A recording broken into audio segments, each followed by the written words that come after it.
What's happening? How's it going? Today we're doing something for you Commodore boys. We have our nice V8 ute here, which you have seen on the channel. There is more stuff coming on this car, but that can be later videos. Today we are fitting an aftermarket subwoofer setup in this car. Now, I was told by the owner of this car that it's a common issue with you guys that you want to get factory subwoofers to replace these ones. So that's what we've got here.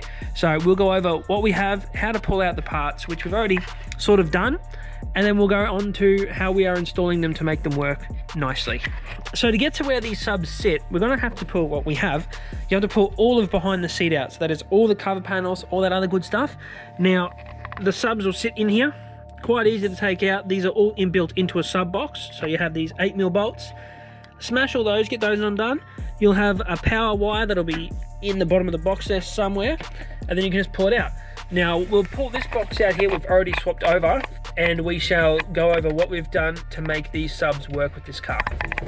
All right, so here we have our subwoofers. This is the factory one. It's very small. It looks like a car speaker. That's yeah, it's about a 6-inch sub. I've heard that's actually pretty average.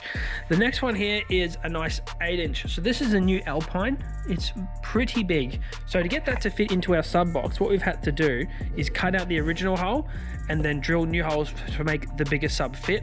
This has just been dummy fitted in. We're going to make it all squared up and looks nicer. What we've also had to do is, because these little subwoofers don't move as much air, we've had to cut out the bottom of the sub box here, which is the factory sub box, and we've also put some sound deadening onto the bottom of it to help with the rattling and that. We do have an amp wiring kit for this setup, which we are going to get into. We just have one of the boys going to pick that up right now. So we'll move on to take the other side of the sub box out and modify it, and when we modify it, I'll show you what we do. Pretty simple setup, and we have plenty of room back here to be able to fit an amp in. Does help the batteries in here behind it. I'm not too sure if that's just a Holden thing or not, but I do know that Falcons have them in the side of the engine bay. So yeah, just for you Commodore owners, that's where the battery is. So we can probably put the amp down in this section here. It'll all depend where the panels go and where we can fit everything in. We're also going to chuck a bit of sound deadening in here because we don't want to have too much, you know, outside noise.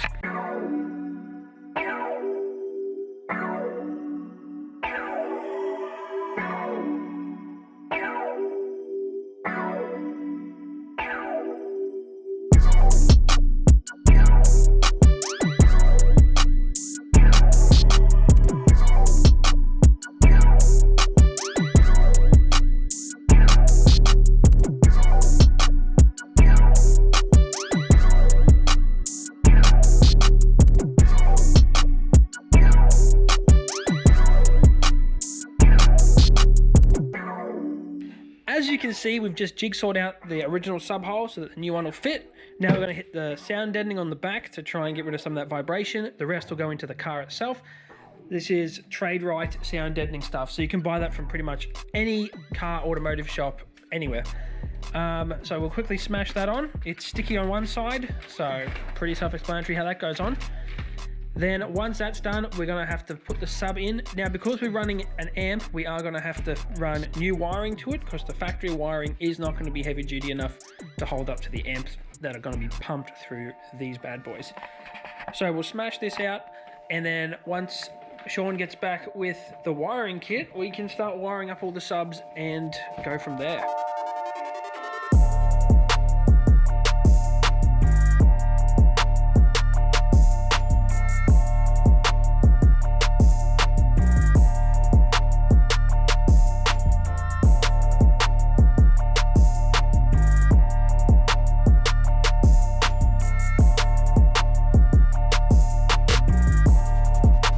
Okay, so we've taken this hole out. Like we said before, the factory ones, because they're not as big, they don't move as much air, so we need to get a nice exhaust hole for this so that we can get the air out. So we've drilled it, and then jigsawed it out like we have with the front. Quite simple to do. Someone is mowing, so it's ruining the audio. Okay, Sean's come back with our wiring kit. We have a DB Drive 500 watt 2-channel amp for our speakers, or for our subs. We've also got a nice 8-gauge 2-channel wiring kit. All this came from Auto One, so make sure you check those guys out. This is going to be pretty easy to install with the battery and all that being in the car. This kit will come with a new fuse. It comes with all our wiring we need to plug into our amp.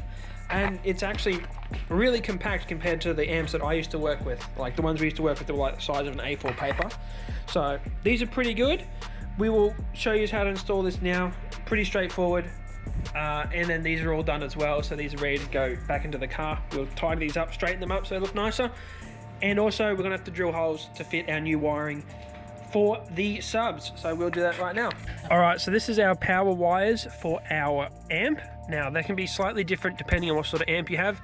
Normally you'll have your red, your blue, and your black. So obviously your red and your black are your power and your negative, or your ground. You've also got your blue, which is your REM wire, so that'll be your on off for the amp, if that makes sense. So you need to have that wired into an accessory. Normally most head units will have all that in it. Aftermarket ones mainly. Of course, this is the factory Commodore one. We'll actually have to splice in and pick up our pickups from other places. So what we'll also have here is on the back of your amp, you'll have an input with these two here. Those two are what gives the amp the signal to make the doof doofs happen.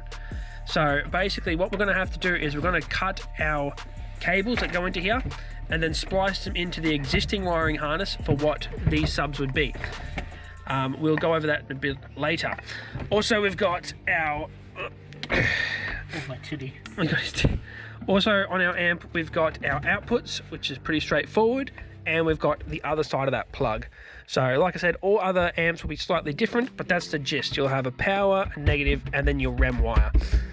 But yeah, I didn't think the amp was going to be this small, so that makes it nice and easy and compact to fit in here. We have all of our wiring ready to go, so we can make it go from over here to probably over here, or somewhere nice and close. Also makes it a lot easier for running the wires because we don't have to run them all through the car. It's all back here, nice and compact, which is good. Just finishing off the sound deadening inside the body there of our ute, and then we're good to go. Okay, so we've got our amp wired up in here. Obviously we've got power negative. Now for our REM, there's actually a factory amplifier in the back of the car here on the tunnel. So that's your back of your body there. Underneath here is our amp. Now we've got on, I don't know if you can see, do we have a light here? Down in here, that's the input plug. So we've, like on our amp, we've got a positive, a negative, and that's our REM. The REM wire is a yellow and a green wire right here. So what we're gonna do is we're gonna splice into that and get our amplifier REM wire pickup from that. That way, this amp will turn on the same time the factory amp goes. You guys can actually also do that if you're running external amps for all of your car speakers, which is a smart idea to do. So that's good. That way we don't have to run wires.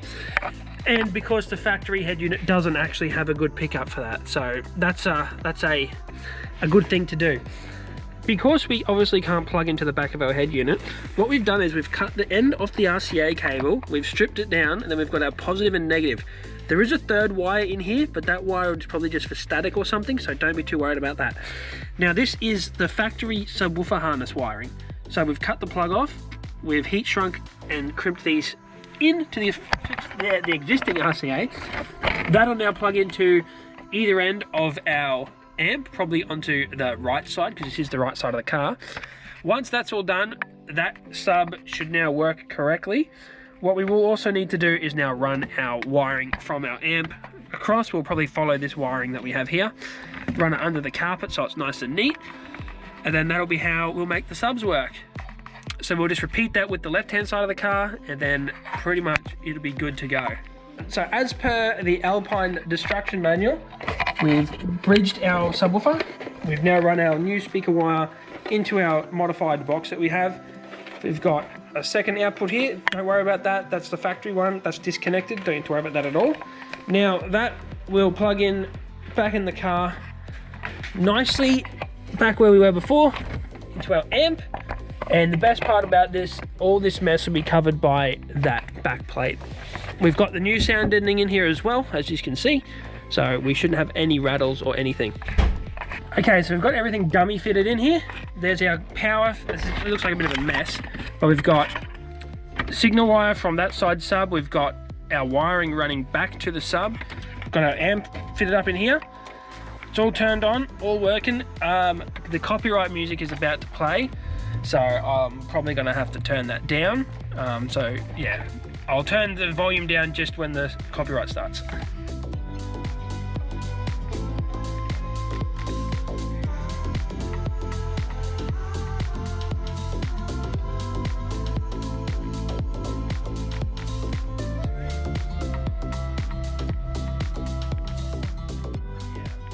All right, so that's all wired up. Now what we've got to do is do the same with this side, put the speakers back in, put all the covers back in, and then it's all good.